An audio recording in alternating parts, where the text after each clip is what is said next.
Hello and welcome to an exciting episode of the Weekly Shonen Jump Breakdown for the week of August 20th, 2018. This one's very late, but that's because we're changing things up. You might notice that I'm in Curtis right now from Final Fantasy XIV. That's not important. That's just cool because the green screen's behind me.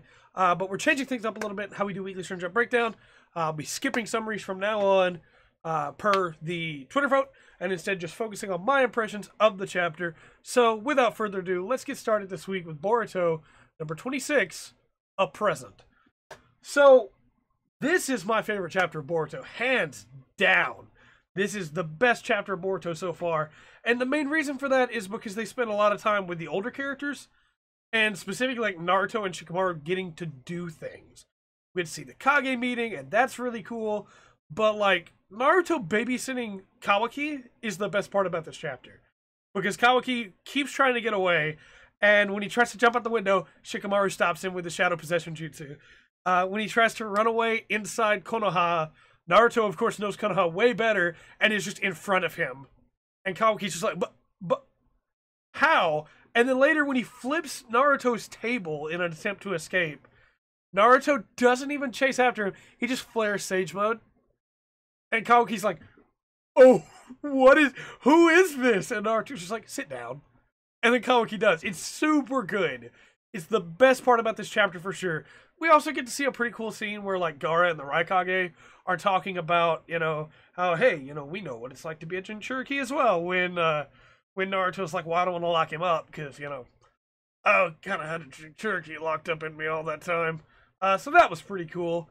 And the stuff with Boruto and Kawaki, it was immediately like my first thought was like, oh, here we go. But Naruto stopping Hinata from interrupting them so that they can go hash it out was really solid. I loved that. It was good. So I'm looking forward to more from that for sure. I want to see... Basically, what Naruto saw in their eyes is what I want to see. I want to see the two of them just bickering. I want to see the two of them just at each other's throats, and then eventually, they become friends. But this was a pretty solid chapter. I liked it quite a bit. After that, we had Dr. Stone 70, Paper Shield. So, Dr. Stone Advanced War suit? Oh, maybe. That looked pretty good. The tank was pretty cool looking. This chapter was okay. The whole thing of, like, Paper Shield half was really cool. The idea of, like, the polymer setup with carbon fiber that tricks Kinro. And so when he stabs, it just breaks his spear. That's really cool. And a really clever way to, like, buff up the tank without it getting really badly damaged by Tsukasa. The second half of the chapter, it makes sense that Tsukasa figured they'd try something like that, because he knows Senku pretty well.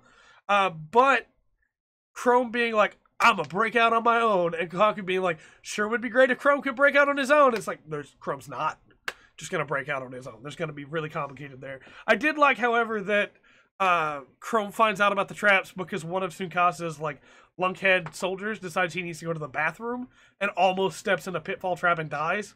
That was pretty funny. Also, this was a good chapter. It did what it was trying to do. It was a good setup chapter. Very much looking forward to more, obviously, but there wasn't a lot to this chapter other than the stab, which again I think is the best part of the chapter, where everybody's freaking out and Senku is okay. He's not hurt from the stab because the spear broke, but he also isn't used to taking hits like that, and he just needs a second to become himself again. So I thought that was really fun. After that, we had One Piece, chapter 914, Okobore Town. And, oh boy, this was a really fun chapter. Okiku's a samurai, Law is there again. Oh man, I love the dynamic between Luffy and Law so much, and to have like another samurai in the mix in the form of Okiku, and she's super tall, and then we find out that Luffy is trying to use the name Luffy Taro, but obviously he's bad at lying, so almost immediately gets found out. We find out about Paradise Farm, then we get to see more of the gifters, Batman attacks, and we get to see Gazelle Man, and he kidnaps Tama for some reason, and that seems really important. So I thought that was all really cool. But there were two moments in this chapter that immediately sold me on this chapter. Two that just immediately made me go, yep, this is a great chapter. The first is when there are arrows being fired by Batman at Luffy and Zoro. And Luffy doesn't move. He doesn't draw the sword. He doesn't try to knock the arrows out of the way because Zoro's right there. And Zoro's not going to let his captain get hit by arrows. So Zoro just knocks him out of the air with his sword. And it's just a really cool scene of trust that if you're not paying attention, you won't notice. But it's just so cool of Luffy just being like, yeah, Zoro's here. I don't have to do anything. Zoro's going to make sure none of those touch me. And he absolutely did. It was really cool. The other thing is the moment when Okiku tells them that they are going to Bakura, the town of officials and pirates, and that they have to charge right in and they don't have any other choice. Luffy and Zoro smile. Because that's how they want it. That's how they've all they want to do is fight. They just want to get in there and have a good fight. And if it's the easy way to get Tama back, then that's what they're going to do. So I thought that was really cool. My camera is doing something really dumb that it hasn't been doing, where it's switching between really white pale tray to really red tray. And that's really annoying and bothering me. We'll work on it and see if we can get it fixed. So yeah, this was a really great chapter. I liked it a lot. Very excited to see that Law is back. Looking forward to more of that. Love me some Luffy and Law action, because those characters are just so... That sounds like I ship them. Let me clarify. Those characters are so good together as friends. You ship them, that's fine. But I think they have one of the best dynamics in the show, where Law is like, Luffy, we got to do it this way. And Luffy's like, okay, yeah, we'll do it that way, and immediately does the other thing. And Law doesn't... It's not that he doesn't expect Luffy to do the other thing. He fully expects Luffy to do the other thing, but was hoping just this once that he'd do the way he was told. Every time. And I love it so much. They're such a good pair. Platonically. After that, we had My Hero Academia 194, Cold Skies over UA High. I like this chapter quite a bit. Probably my favorite moment of the chapter was when Deku is talking to All Might about All Might's master, and Deku makes the comment of, you're right, she was cute. And All Might's like, right? I thought that was really fun. All Might getting to remember his master is always a good time. This chapter was pretty cool for a couple other reasons too. We got to see some winter outfits for the heroes, like their winter version of the hero suits. And like Bakugo's was pretty cool. Most of them weren't that different, but they had some cool changes to them. Poor Hagakure, she didn't get to wear anything but gloves and shoes, but she's invisible. That's how her quirk works. You can only see her clothes, so she's not able to wear winter clothes, which is unfortunate. I feel bad for her. But there is a fun little scene. There is a fun little scene where Hatsume is brought up because she made Deku's gloves, and Ochiko gets a little jealous and gets mad at herself for getting jealous. I know, really cool twist, because normally, you know, the female character gets mad at the lead for no reason when it wasn't his fault. However, this chapter is taken over by three moments, I think. Three moments that really just blow what would have been a decent chapter into an amazing chapter. Deku talking to Bakugo about his new outfit, and Bakugo not wanting to hear it so much that he literally starts chewing on the speech bubble. Just, because he wants Deku to stop talking. That was amazing. Getting to see Monoma again, man. Monoma and his pure-hearted hatred, one-upmanship, showmanship towards Class A as the class rep for Class B, who just wants Class B to be better than Class A, and his obsession with beating them has led him to just go all out. He's introduced just with his arms out akimbo and just like leaned back, just going, "This is the time we win!" And it was like, oh my gosh, Monoma, why are you the best? The final thing that just like blows it out of the water. My man Shinso is transferring to the Hero Corps.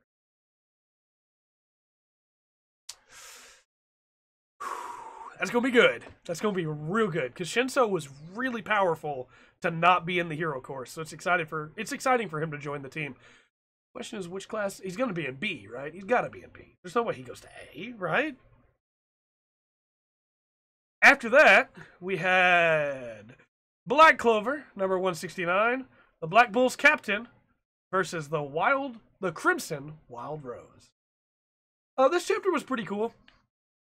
Yami trying to give Julius's body and then the bodies of the two other elves that he knocked out to Soul was a pretty cool moment. Soul refusing to leave her captain behind and then forcing herself to get over her hatred of men long enough to tell Yami to, hey, save her. Save my captain. It was a really powerful moment. But all of it, in my opinion, was upstaged by that moment at the end where Yami tells Charlotte she isn't that weak. And she flinches. And it's just such a cool character moment for the two of them. Because obviously we know that, the green screen's messing up in the corner up there. Obviously we know that Charlotte is in love with Yami. Yami maybe knows it, it's not really clear. But this elf is not in love with Yami. And there's also this really cool moment where Yami's like, hey, she tried so hard with her cursed magic and got as far as she did using just the blue roses because that's all she can manage. It's really lame that this elf is able to use her magic and use it better than her. And I 100% agree. Charlotte deserves to be the one who's like well known for using that magic and using it to the best of her ability. Super not okay that this person just shows up and can use it. And Yami calls that out. So this was a really fun chapter. I liked it quite a bit. Definitely looking forward to next week's, because I feel like we're going to get the conclusion to this pretty quick. Black Clover's pretty quick with the fights. In a really fun way, in my opinion. So I'm looking forward to the next chapter of that, for sure. Following that, we had The Promised Neverland 99, Cuvitidala. I'm probably going to trip over pronunciation a couple times. Immediately hitting us with the riddle was cool. It was a really nice way to like mix it up and give us a new idea for the way things were going to go here. This is a riddle, man. It's messing up now and it really bothers me. This is a crazy riddle with like they got to move in the 4 directions, but they just get back to the same place and they have to find the eyes of the dragon of Cuvitidala. And then, like, the well runs super deep as we find out that the Latin words with mirror writing from a servant of the Rat Recran, like, they go all in on this. And this is a puzzle that we get basically right away, and that's really cool. It was also cool to see who gets to go. Like, Gilda being like, well, they're gonna send Yugo, and Emma being like, no, I want Yugo to stay. And Ray as well, being like, I need you to stay to help. And instead they're taking Don and Gilda, and Yugo forcing him to go ahead and take Zack and Violet as well. I'm a bit concerned that Gilda and Zack are probably both gonna die. I feel like Don will probably live and Violet will probably live. Or it'll be Gilda and Violet, but I definitely expect 2 people to die on this trip, and I definitely think Gilda's gonna be one of them. Because she makes the comment that she just wants to be able to help and be useful. Emma, she's definitely going to die saving Emma. Calling that right now. But, no, this was a pretty good chapter as we led into everything. And also Lucas teasing Yugo at the end. That was really fun. I liked it. I'm excited to see these 6 set out into the unknown wilderness. After that, we had We Never Learn 75. Sometimes a mechanical girl serves X. Ogata as a maid was fun. There were some fun gags there, like her asking Yuiga if the outfit fit and looked good on her, and Yuiga being like, can't look, because he doesn't want to, very obviously check her out. Ogata being really bad at board games was fun, and Yuiga coaxing her for the win, and Asumi, like, leading her along as well. Asumi using loaded dice. Not technically loaded dice, but using tricks that she knows to make sure that by making it look like she's rolling and instead dropping them, that she always gets the number she wants so that she can always be in second so that they don't lose any money. Very much cheating, and I feel like Ogata is just okay with it pretty quickly, Like, I feel like she should have been a little bit more upset about it, but she gets over it really quick. And I did like seeing that she's like, hey, I want to know more about my feelings and other people's feelings and your feelings. And Yuiga kind of brushes that past because they're talking about psychology, but she very obviously has figured out that she cares not just about how she feels about him, but also about how he feels about her. And then, of course, the great gag at the end where, because she's been a maid all day, she calls Yuiga master in the middle of this restaurant. And, like, everybody in the restaurant's like,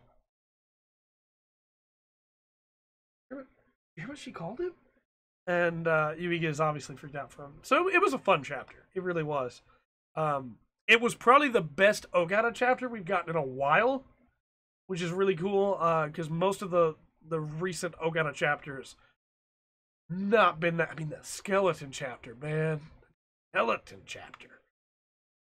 But this was fun. I liked it quite a bit.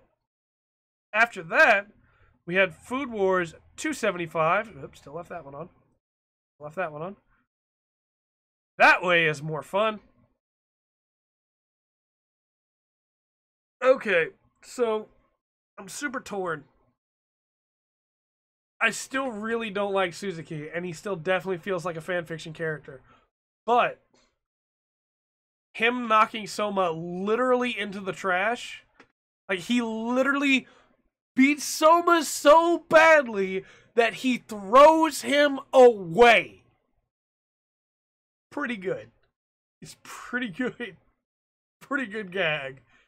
And having, like, him going, actually, I didn't need your knife. I have a better knife. And holding up Joichiro's knife, which obviously makes Soma go, what?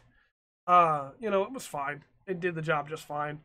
There was a really cool moment here where Suzuki's leaving and Soma's like, another one. And Suzuki's like, ha, you finished my dish. You won't be able to walk for a couple more hours. And then Soma is like right on his shoulder and is like, another one. And then he passes out. But it was pretty cool to see that, you know, Suzuki is wrong in places about Soma. However, the chapter ends with probably my least favorite thing that could have happened, which is that because Soma's unconscious and Megami is a little out of it, Suzuki carries Arina to the infirmary and she wakes up in his arms as he holds her like a creep. Here's what's honestly going to make or break this arc for me. If Arina seems to start to show any kind of attraction to Suzuki, that's going to be a problem for me. It's almost immediately going to ruin this arc for me. Because this arc already feels fanfiction-y enough, with the character's brother showing up out of nowhere, that's better than him, and that beat the toughest chef that we know in the entire series. So yeah, just, you know, don't do that. Have her completely shun him, and we'll be fine. But I did like, there was one thing that really confused me that I'm still not sure. So someone gets knocked into the trash can. We know that, and then we see him on the floor. But when Dojima comes in, Soma's in the trash can. So did Soma get back up and put himself back in the trash can?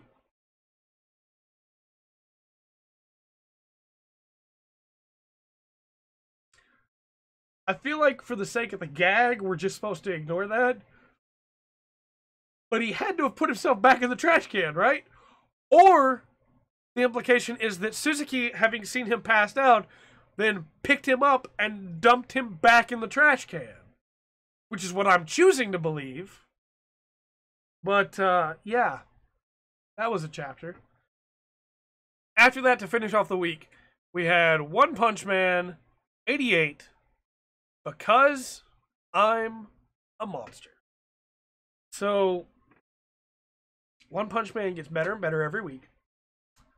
And I think Garo has broken his limiter.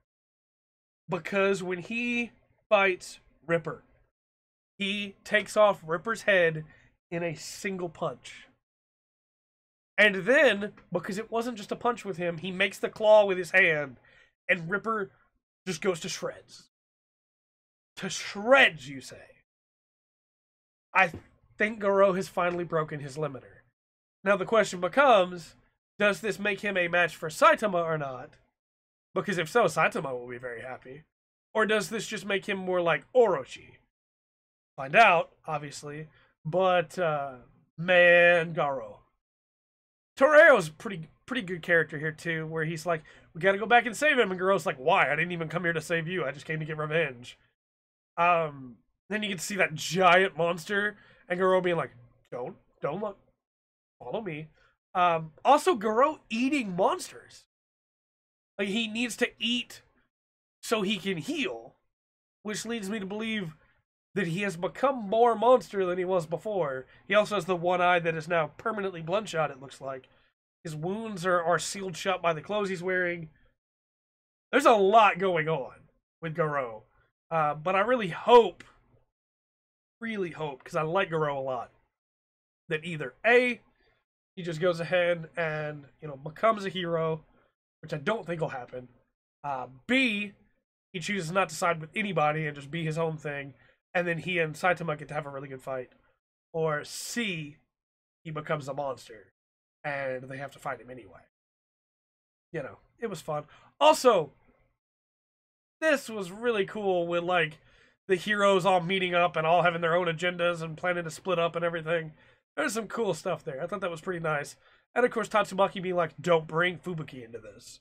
The guy's like, well, Blizzard's really helpful. And she's like, no. My sister will not be a part of this. This was a really fun chapter. Very excited to see what happens with Garo. Garo has quickly become one of my favorite characters, not just in this manga, but in manga. I think he's really cool. And after the Killbox chapter, it kind of just sold him on me. So, we'll see how it goes. Very much hoping he's given up, broken his limiter, and is close to Saitama tier now. But, till next time, let me know in the comment section down below how you felt about the new format for Jump, with everything going on. And until next time, remember to always enjoy the full spectrum. The Jump has to offer.